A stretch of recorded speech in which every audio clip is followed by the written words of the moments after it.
Municipal elections will be taking place across Alberta on October the 18th, and today we have the opportunity to chat with Medicine Hat mayoral candidate and the incumbent, Ted Clugston. Ted, welcome to Bridge City News. My pleasure to be here. Thank you for the invitation. You bet. Ted, like many other politicians, you face some criticism over your handling of the COVID-19 pandemic. I know you're not alone in that capacity. Some people saying perhaps you should have had maybe stricter enforcement within the city. How do you respond to that? So, yeah, I mean, you can never make anybody happy on this one. A lot of politics is you try to bring people together on different opinions, but unfortunately, with COVID, there was no middle ground. It's either you're on one side or the other. It's a hoax; it doesn't exist, or it is the end of days, and everybody will die. And trying to bring those two groups together has been the most challenging thing I've had to try to do over the last almost 2 years now. I took the stance that I have a great respect for medical doctors and nurses, nurse practitioners, because I come from a long line. I'm the first male in my family not to be a doctor, frankly. And I watched how hard my father worked and how hard my brother worked and my grandfather. First of all, even to go through medical school and the amount of training that's required and the commitment. And so I've always taken the stance that I'm not a doctor. And so I will not be giving you medical advice. I'm a layperson. No different than if you were to get on your next WestJet flight and see me at the controls, you should get off that plane because I don't know what I'm doing. And I followed AHS through this entire pandemic, and we implemented and supported anything they recommended. We helped advertise. We're even I think that a few communities in Alberta that are actually paying for mobile vaccine clinics out of the city budget. So tried to support. I took a support role, but never ever did I try to give anybody medical advice. So Ted, let's talk about that fine line about keeping people safe while at the same time supporting businesses and keep the economy going. How do you balance the two? Mm-hmm. That was exactly my fear every time we would shut down was our businesses. So what we did here in Medicine Hat, I think was quite unique. We spent more money per capita than any other municipality in Canada supporting our businesses. We created what we called our big grant, our business innovation grant. And we gave out $15,000 to businesses, and that's a lot of money for a municipality, to pivot. I don't like that word pivot, but let's say you were a restaurant owner and you needed to buy a van to deliver food. We helped with that. Or you needed more PPE, or you were a lube shop and you wanted to get into the tire repair business. We helped with that. So we gave out $4.5 million, and then we did tax relief as well. We kept our taxes at zero, and we delayed payment of taxes for residents and businesses. And of course, we own our utilities here, and we deferred utility bills for months and months, and still are. And then we put another $1 million into what we call a community warrant program, which is a program that basically, if you got behind on your utilities, we would pay your bill for you. Basically, that entire $1 million was used up here in the city of Medicine Hat. We also gave money to our community foundation here to help the most vulnerable. Sorry. One thing I remember about living in Medicine Hat a number of years ago, back in 2004, 2005, the gas city, right on the gas plants there, my gas bills in the wintertime were like $20, $30. So that's one thing I really enjoyed about living in Medicine Hat way back then. But I understand that may have changed a little bit. Now, Ted, your campaign platform seems very streamlined with a couple of main points, one being the Accelerated Financially Fit Initiative. Can you explain what that is? Yeah, so I would be classified as a conservative mayor, one of the few in Alberta. And about that is we have the lowest taxes and I try to keep them that way. So what used to happen is, as you mentioned, the gas, our utilities used to pay the city a dividend, and we use that dividend to offset property tax. Now, unfortunately, with the collapse in gas prices, we weren't making as much money from our gas, and so we weren't getting that dividend anymore. So we had to make a choice. Do you raise property taxes or do you cut expenses? And so that's what we call financially fit. So we cut $14.5 million out of our budget. That's a very, very, very large percentage. It's about almost 20%. And I laid off people. Medicine Hat used to be the place where, you probably Lethbridge as well, when you got a job with the city, it was a job for life.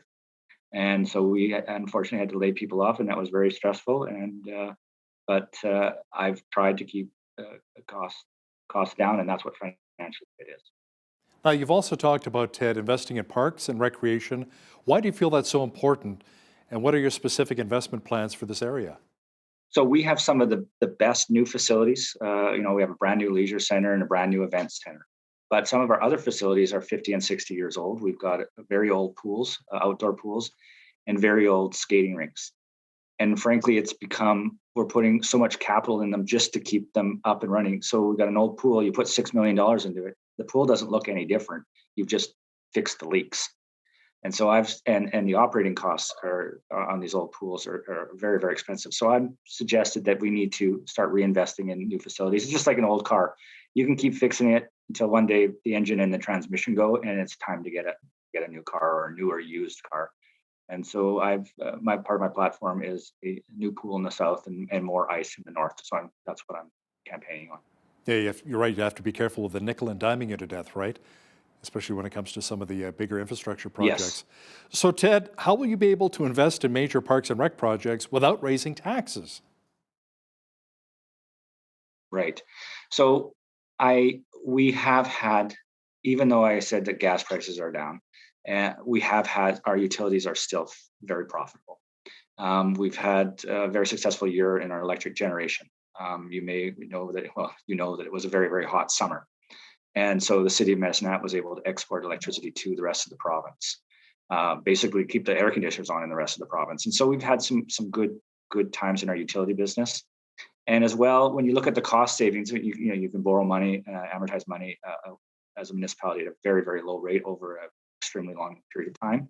And if you look at the operational savings and you can put those into the amortization or the borrowing costs, you can have new facilities and not raise taxes.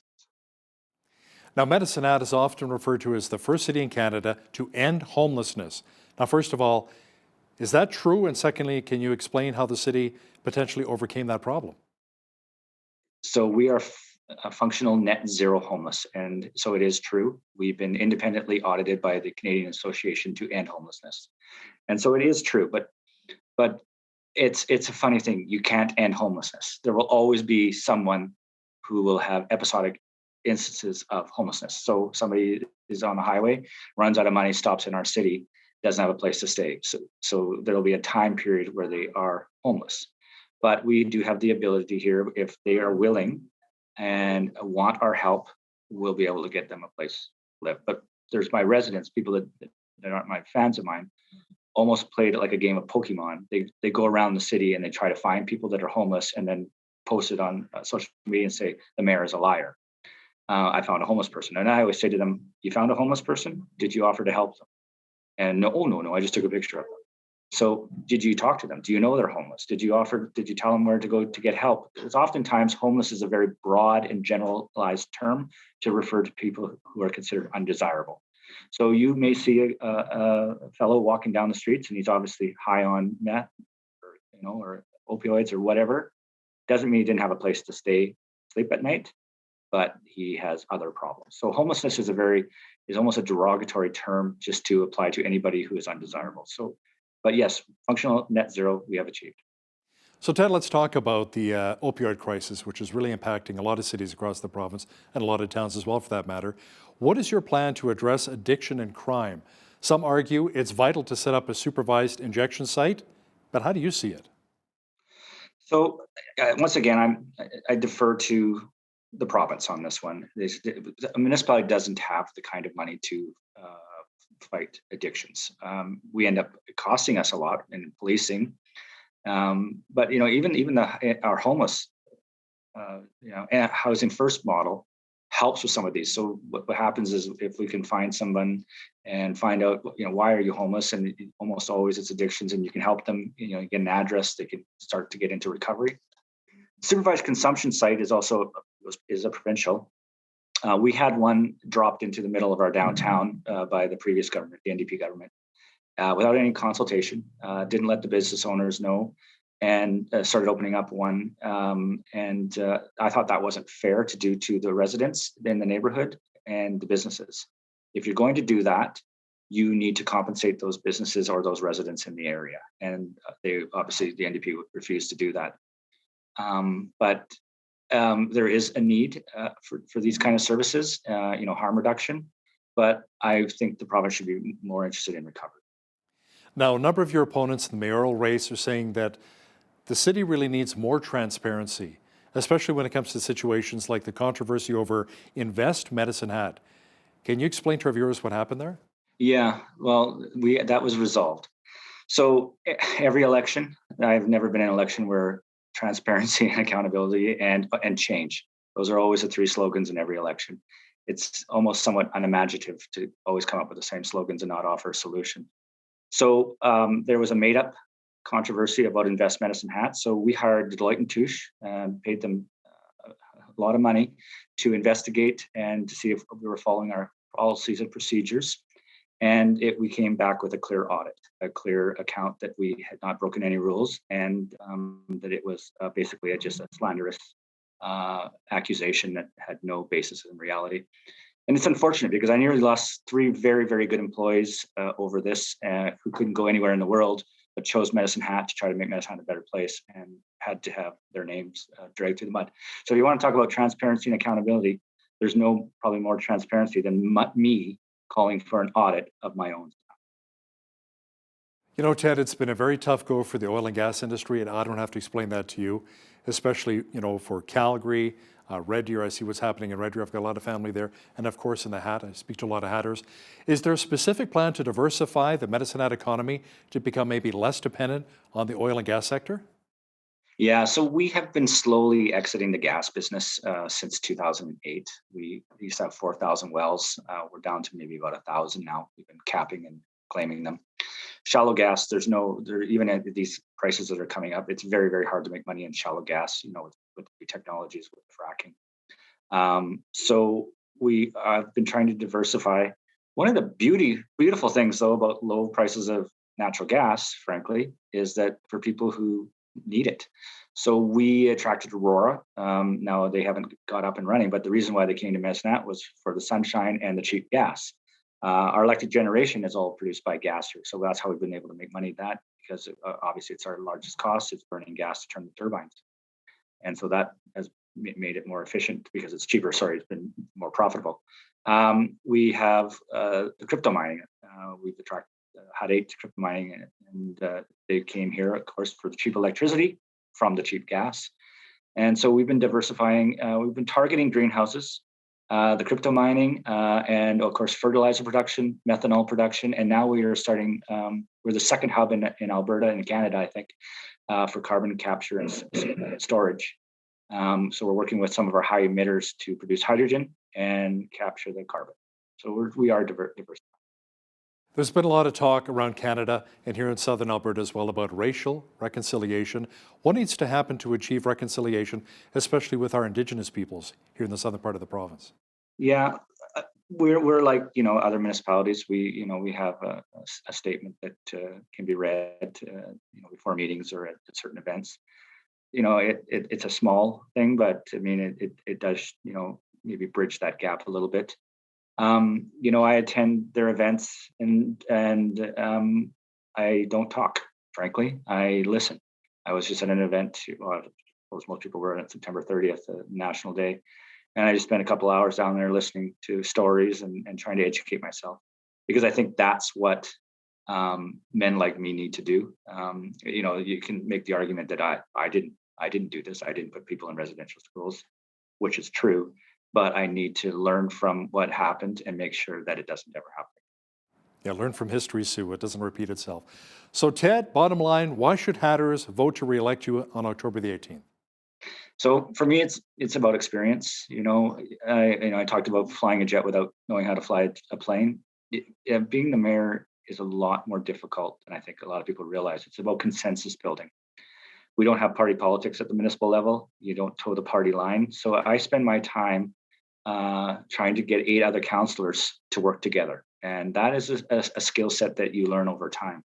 And it's a difficult skill set to learn. And I think a lot of people think, oh, it doesn't matter. You look at the other levels of government. Our prime minister is weak, and people just have no respect for politicians anymore because they think anybody can do the job and they're all liars and cheats. And frankly, there's a lot of good people in municipal politics who get, wiped with that same brush, but experience does matter. And I think the only candidate for mayor that has provided a vision for the future about what I want to do. with breakfast facilities and keeping the budget and some things. And I've proven over time that what I say I do. I told they were going to get a new leisure center. They got one. I told them I would build an event center. I told them I would berm our entire city, and I accomplished those things. So I've proven that I could get stuff done. Ted Clugston is the incumbent mayoral candidate for the city of Medicine Hat, Alberta. Ted, thanks for your time today. My pleasure. Thank you.